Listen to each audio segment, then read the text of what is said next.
Let's write an empirical formula whenever you do not get a simple whole number ratio when you divide through by the smallest moles. So here's our second opportunity to take a look at how to write empirical formulas. First thing we have to do is we have to take the percentages that are provided for the compound that we're trying to write, and we need to get it into a unit that we're going to be able to compare. So the first thing I'd like to do is change the percentages to grams. To make that relatively simple, since the percentages add up to 100, we can take a 100 gram sample.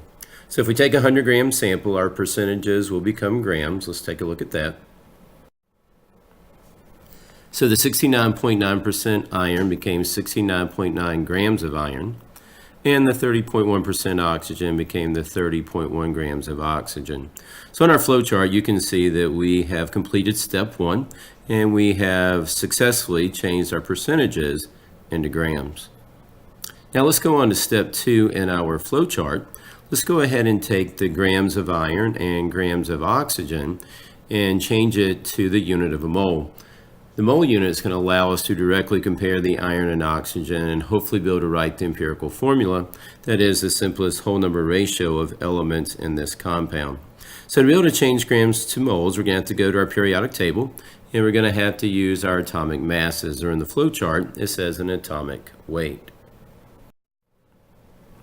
So if we visit our periodic table, we're going to see that iron is worth 55.8 grams per mole, and the oxygen is 15.9 repeating, which we're going to round to 16. So if we take our mass and divide it by the atomic masses here, hopefully we can see that our units of grams are going to cancel. And if the units of grams cancel, that is going to leave us with moles of each of the elements that we're going to need to be able to write our empirical formula. So we've now just completed step two. We have changed grams into moles. And now let's go ahead and see if we can write our empirical formula by comparing the mole values at the bottom. So the next step that we're going to have here is we're going to compare our moles.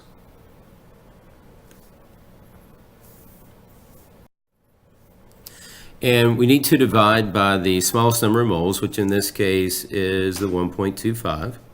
So we're dividing them both by that 1.25 value. And hopefully we're going to get simple whole number ratios. But as you can see here, that's not the case. We actually got a fractional number of 1.5. Now we actually do not want to do any rounding here.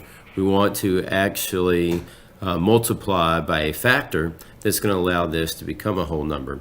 So if we left it as 1.5, that's what our formula would look like. But we've got one little extra step here where we can multiply by a factor of 2 in this case, so that we can write our correct formula, which will be the simplest whole number ratio.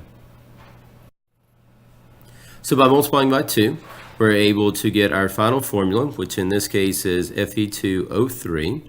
So this is an empirical formula where to begin with, we did not get a simple whole number ratio, and we had to simply multiply by a factor that would allow us to write a formula, the empirical formula, without any fractional numbers.